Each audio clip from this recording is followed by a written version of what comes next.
Halo, oke, kali ini kita langsung aja nih. Kita mau bedah spesifikasi sama fitur Tecno Pova 7. Ini sumbernya dari lembar data dan FAQ yang udah Anda siapin ya. Tujuannya simple aja, bantu Anda nentuin ini ponsel cocok nggak sih? Terutama kalau Anda cari performa oke, baterai tahan lama, tapi ya harganya masuk akal.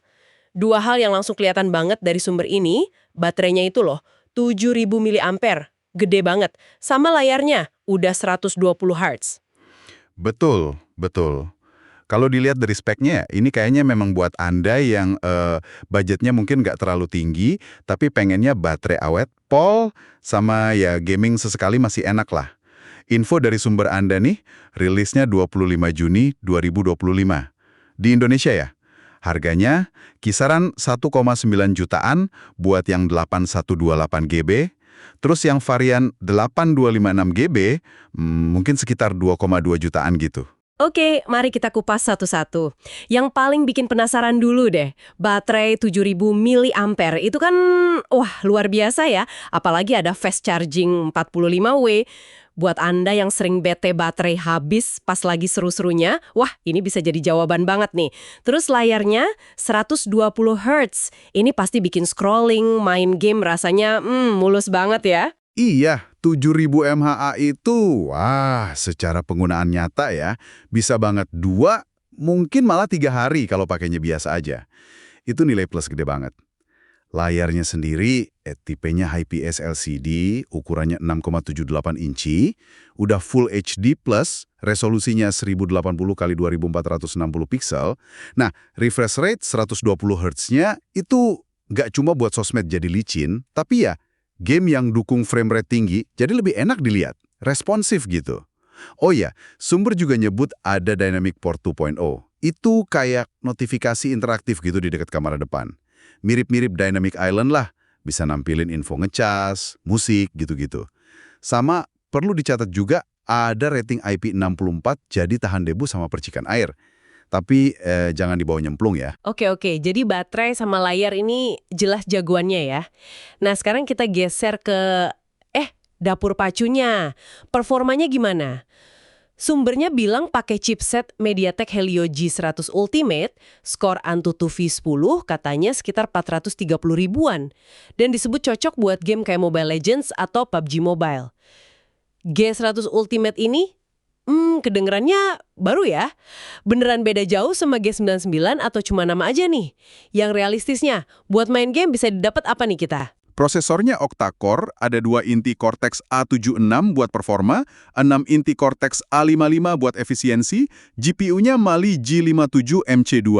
Skor 430 ribuan itu ya lumayan oke sih di kelas harga segini. Realistisnya Anda bisa main game populer kayak Mobile Legends, PUBG Mobile, itu lancar kok. Mungkin di settingan medium ke high gitu. Tapi kalau buat game super berat, terus disetel rata kanan semua, ya mungkin agak mosong-mosokan ya. Jadi bukan lompatan super drastis dari G99, tapi ya optimalisasi yang cukup kerasa lah. Apalagi dibantu RAM 8 GB jenisnya LPDDR4X.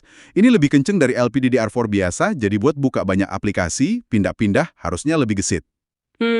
Jadi performa cukup lah ya buat harganya. Oke. Nah biasanya nih kalau di segmen harga segini, kamera suka jadi korban ya. Gimana sisi fotografinya Pova 7 ini menurut sumber Anda? Iya, seringnya gitu.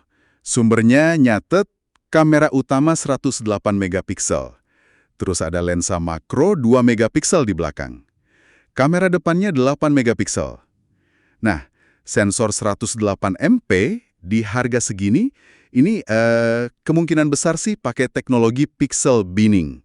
Jadi beberapa piksel digabung jadi satu buat nanggap cahaya lebih banyak.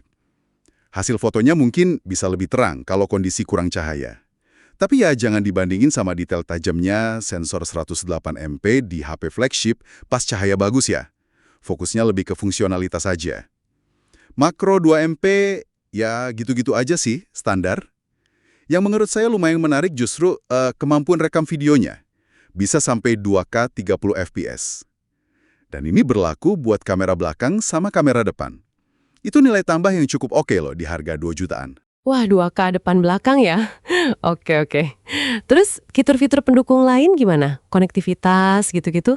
Nah, ini kabar baik nih. Sumbernya mastiin, udah ada NFC, Penting banget kan buat transaksi digital sekarang. Terus colokan audio 3.5 mm masih ada, radio FM juga, sensor sidik jari adanya di samping, jadi satu sama tombol power, yang juga oke banget nih slot SIM-nya. Dual SIM, tapi slot micro SD-nya terpisah. Jadi bisa pakai 2 kartu SIM plus kartu memori barengan. Fleksibel banget ini. Tapi ada satu catatan penting banget nih. Ponsel ini jaringannya masih 4G LTE ya, belum 5G. Ini perlu Anda pertimbangkan. Sistem operasinya Android 15, pakai antarmuka HiOS 15 khas Tecno. Terus ada dukungan audio Dolby Atmos juga. Wah, lengkap juga ya fiturnya. Dengan semua itu, harga di kisaran 2 jutaan tadi emang kedengaran bagus banget sih tawarannya. Hertz, itu jarang banget ketemu barengan di harga segitu. Ini jelas jadi pembeda utama ya, daya tarik paling kuat dibanding pesaingnya. Meskipun, yaitu tadi, ada kompromi, terutama di konektivitas 5G yang belum ada. Oke, jadi kalau kita rangkum nih buat Anda, Apa sih intinya dari Teknopova 7 ini? jelas baterai super awet, terus pengalaman visualnya mulus banget karena layar 120 Hz. Performanya juga cukup bisa diandelin buat gaming populer di kelasnya. Ada NFC, bisa rekam video 2K depan belakang, dan harganya itu ya agresif banget di sekitar 2 jutaan.